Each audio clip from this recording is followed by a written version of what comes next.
Ipinatigil muna ang strip at cavity search sa New Bilibid Prison kasunod ng inireklamong hindi umano makataong body search sa ilang dalaw. Pero paglilinaw po ng Bucor, mananatiling mahigpit ang security check. Nakatutok si Marisol Abduraman. Simula ngayong araw, ipinahinto ni Bureau of Corrections Director General Gregorio Catapang Jr. ang strip at cavity search sa mga dalaw ng mga nakakulong sa New Bilibid Prison. Ang utos ay inilabas kasunod ng reklamo ng ilang asawa ng mga nakakulong hinggil sa di umano'y labis at hindi na makataong body search sa mga dalaw. Ayon sa inilabas na memo ngayong hapon, sinabi ni Catapang na tigil muna ito habang isinasagawa ang review sa procedure ng Bucor sa strip at cavity inspection. Kasama nga raw rito ang simulation na kanilang gagawin kasama ang Commission on Human Rights o CHR.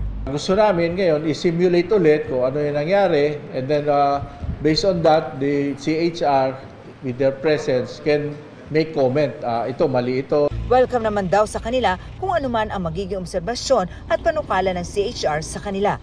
Pinaiimbestigahan na rin daw ang sumbong ng ilang misis. Kasi I was not there, you were not there. No? What was ano ba nangyari? They should, siyempre of course, they should file a sworn statement na ito yung ginawa sa kanila. Nirelieve na rin daw ang ilang tauhan ng Bucor. Relieve kasi they will have to be investigated.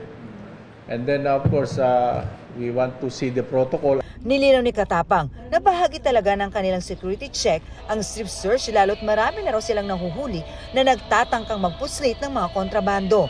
Dati nang sinabi ni Catapang na walang full body scanners ngayon ang Bilibid. 30 ang namin nahuli na papasok ng contraband starting last year and up to March pa lang yun.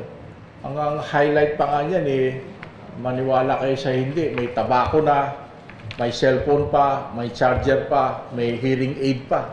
Pero sabi ni Catapang, no touch dapat sa strip search. Nilinaw ng Bucor na bagamat hinto muna ang strip at cavity search, mananatili pa rin mahigpit ang kanilang security check. Para sa GMA Integrated News, Marisol Abduraman, nakatuto 24 oras.